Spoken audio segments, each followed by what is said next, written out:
Aujourd'hui, l'ours est en danger. Il en reste 43 en France. Pour perpétuer l'espèce, un programme de réinsertion a été mis en place dans les Pyrénées. Il s'agit de réintroduire des individus femelles. Cannelle, c'était la dernière femelle de souche pyrénéenne qui vit ici.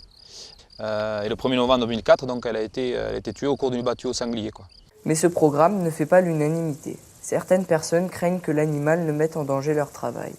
Il y en a même qui sont prêts à prendre les armes. Ces ours, dès qu'elles seront réintroduites, elles resteront pas ici. Non. Ça a été fait dans le passé, on a réussi à garder notre liberté comme ça et protéger nos troupeaux, donc on n'a que cette solution. Pourtant, dans d'autres pays, la cohabitation ne pose aucun problème. Dans les Pyrénées espagnoles, la situation est proche de celle de la France. Les locaux sont contre et considèrent les ours comme des bêtes sauvages dangereuses pour leurs troupeaux. La cohabitation y est difficile. Par contre, dans la cordillère cantabrique, un massif montagneux au nord de l'Espagne, l'entente avec les humains est bien meilleure qu'en France. Ainsi, alors que depuis 2003 la population d'ours est en expansion, les dégâts annuels causés par le plantigrade sont estimés à peine 1 000 €. Pourtant, une loi sévère punit quiconque tuerait un ours d'une peine de 5 ans de prison et de 50 000 € d'amende. En Slovénie, la cohabitation a l'air parfaite.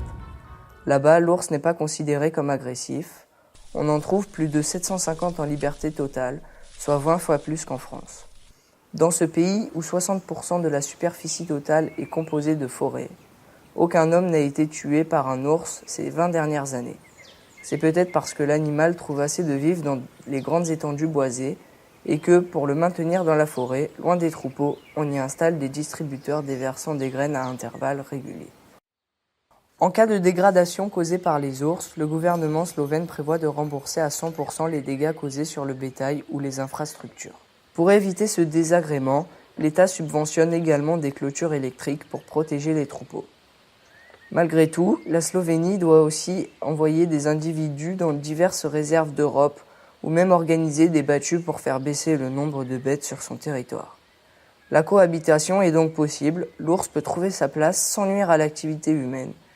Il reste à la France à s'inspirer du modèle slovène pour organiser ce voisinage légitime et bénéfique. Depuis la mort de la dernière femelle, Cannelle, ça fait 14 ans, il n'y a plus de reproduction puisqu'il n'y a plus de femelles. Voilà, donc il y a urgence ici de réintroduire, effectivement, de renforcer la population avec 2 femelles.